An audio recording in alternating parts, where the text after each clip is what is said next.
โดดแล้วบีดูง่างนะบีตกไปในทะเลนะ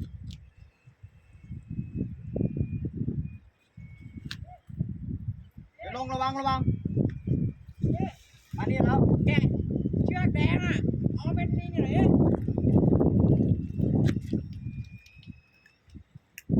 แสนแกะเชือกแดงให้หน่อยเชือกแดงอยู่ไหนนะไม่ต้องใจร้อนนะถามหมวยเชือกแดงอยู่ไหนถามหมวยเลยเชือกแดงอยู่ไหนหมวยเชือกแดงตะละเห็นรอยป่ะเห็นป่ะมาแล้วบีมดูดิ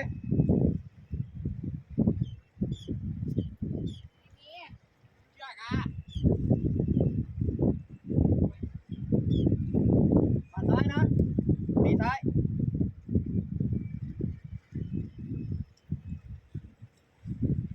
อยู่เดียวเลย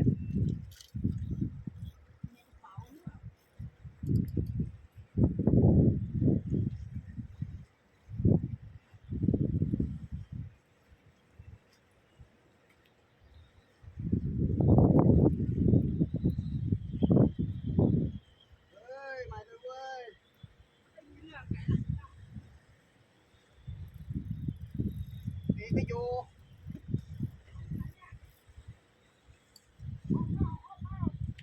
เฮ้ยมาแล้วซ้ายน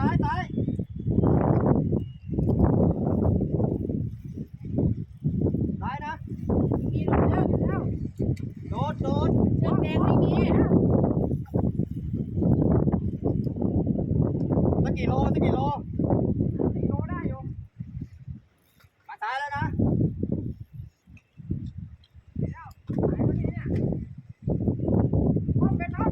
ลงก่อนแล้วคันนี้ลงหน่อยตัวเล็ก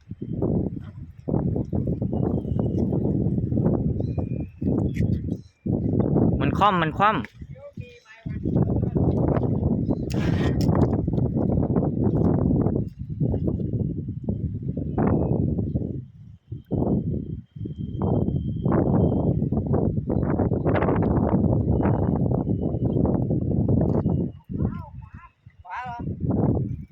ดึงมาซ้าย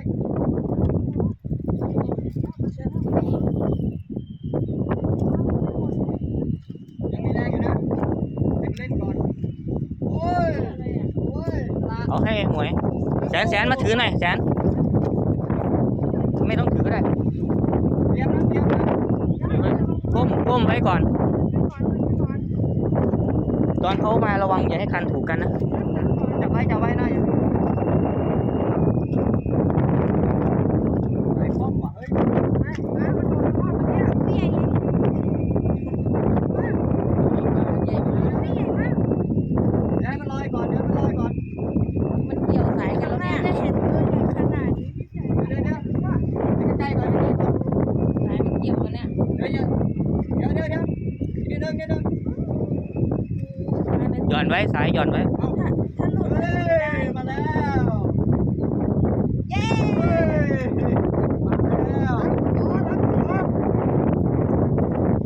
โอ้อันนี้เดี๋ยว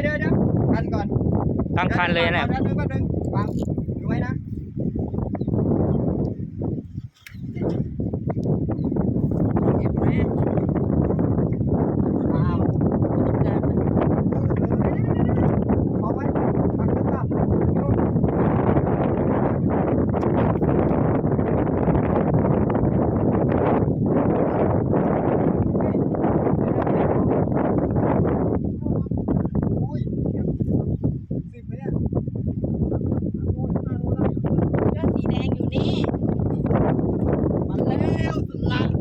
ถือขึ้นมาเลย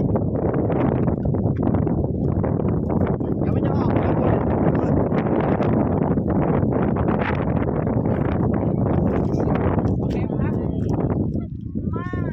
มีถ่ายอยู่ป่ะ